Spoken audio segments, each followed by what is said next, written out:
5 true night shift horror stories that will make you quit your job. Hey everyone, welcome back. Tonight, we're diving into something a lot of you have requested. Night shift horror stories. Working overnight can feel isolating. The world quiets down, lights dim, and you're often alone with your thoughts. Or maybe not alone at all. These 5 stories come from people who claim they lived through them while pulling the graveyard shift. They're unsettling, and if you work nights or are thinking about it, listen closely. They might just make you reconsider that job. Let's get started.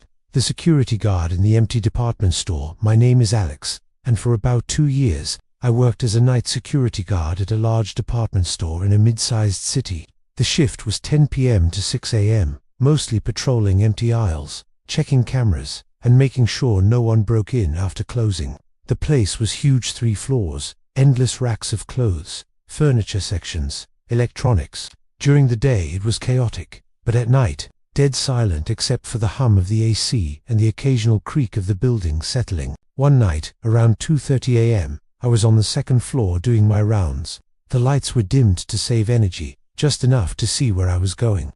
I heard something faint like footsteps, not mine, soft, deliberate, coming from the home goods section. I froze. The store was supposed to be empty. No cleaners that late, no managers. I radioed my partner downstairs, but he said he hadn't heard anything and was staying at the main entrance. I pulled out my flashlight and walked toward the sound. As I got closer, the footsteps stopped. I swept a beam across shelves of towels and bedding. Nothing. Then I saw it. A single mannequin lying on its side in the middle of the aisle, like someone had knocked it over. But those things are heavy. One person couldn't just tip one casually. I righted it, heart pounding, and that's when I noticed the security tag on its wrist was missing. We had protocols. Mannequins weren't supposed to have removable tags unless being dressed. I shrugged it off as weird, but kept moving. About 20 minutes later, on the 3rd floor in electronics, the footsteps returned. This time louder, closer. I spun around, nothing. But on one of the TV displays, which were off but still had standby power, the screen flickered on by itself. Static at first, then a grainy feed from one of our own cameras. It showed me, standing right there in the aisle, flashlight in hand. But in the footage, behind me clear as day was a figure, tall, shadowy, wearing what looked like an old store uniform. It was just standing there, staring at my back. I whipped around, empty aisle. I looked back at the TV, the figure was gone from the feed too. I ran downstairs, told my partner we needed to review the tapes immediately. We pulled up the footage from that exact camera. Nothing, just me, alone, looking spooked. No figure, no mannequin on the floor earlier. The system showed no one else in the building all night. I quit 2 weeks later. I still don't know if it was a glitch, exhaustion, or something wearing the skin of an old employee who never left. But I won't work nights again. The fast food worker and the regular who knew too much. This is from Thomas. I worked the late shift at a Burger King, 11 p.m. to 7 a.m. It was a quiet location off the highway, mostly truckers, and there was this one customer who came in every night around 3 a.m. Same order, double Whopper, no pickles, large fries, black coffee. He always paid cash, never said much beyond thanks. Mid-40s, tired looking, always in a hoodie. One night he came in, ordered the usual, then leaned in and said, "You've been enjoying those Whoppers, Mr. Hurley." My last name is Hurley.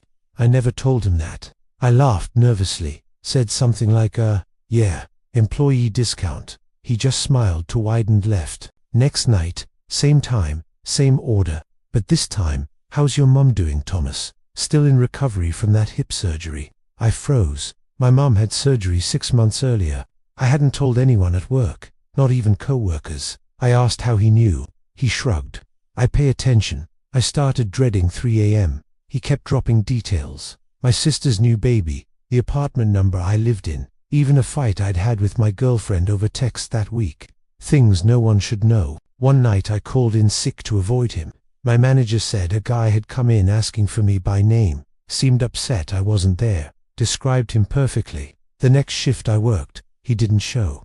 But when I went to take out the trash at 4 a.m., there was a note taped to the dumpster. "See you tomorrow, Thomas. Don't be late." I reported it to police.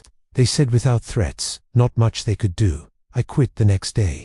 Last I heard, the store installed more cameras, but I still check my locks at night, wondering if he's watching someone else now. The nurse and the empty hospital wing. I'm a night shift nurse at a small regional hospital. The scariest thing happened during a quiet winter shift. Around 3 a.m., most patients asleep. I did rounds on the third floor, geriatrics mostly. Lights low, halls empty. I heard a soft beeping from one of the empty rooms at the end of the hall. Room 312 had been vacant for weeks after a patient passed. I went to check. The monitor was on, showing a heartbeat steady, but no patient in the bed. Just rumpled sheets like someone had just left.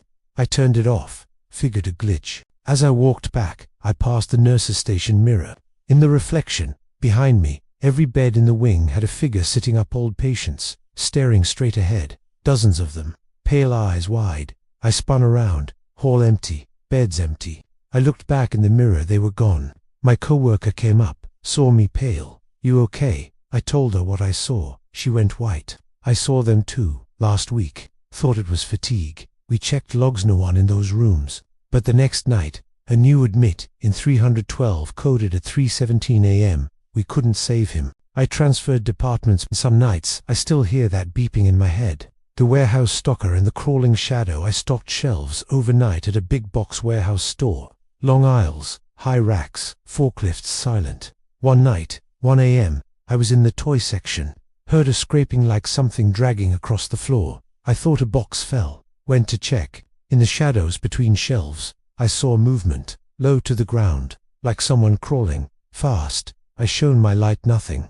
But the scraping moved behind me. I backed up, heart racing. It followed, staying just out of sight. I ran to the break room, locked the door. Called my supervisor, no answer. When I finally left the room an hour later, the aisle was empty.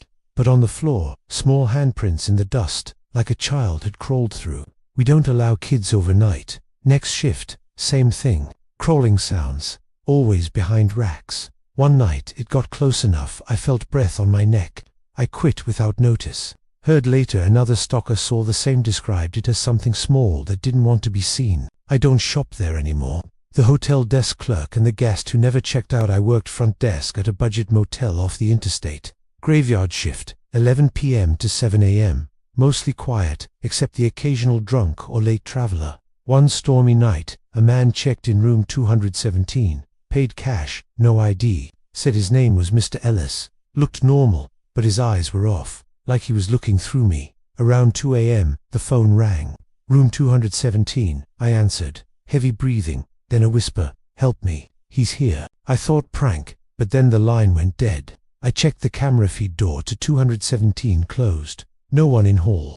Half hour later, another call. Same breathing, then "Don't come up. He'll see you." I called the room, no answer. Went up with the master key, knocked, no response. Opened the door, room empty. Bed made, no bags, but the bathroom light was on. Door cracked. Inside, the mirror was fogged, like from a hot shower. Written in the steam, "I never left." I backed out, locked it, called police. They searched, nothing. Room hadn't been occupied in days according to logs, but the key card I issued worked. Next night, same room lit up on the system, occupied, but no check-in. Phone rang again, breathing. I quit that week. The motel closed months later. Rumors guests heard knocking from empty rooms. Those are the 5 stories. If any of you have night shift experiences, send them in. Stay safe out there, especially when the world goes quiet. Thanks for listening. Like, subscribe if you want more. Sleep tight, or don't.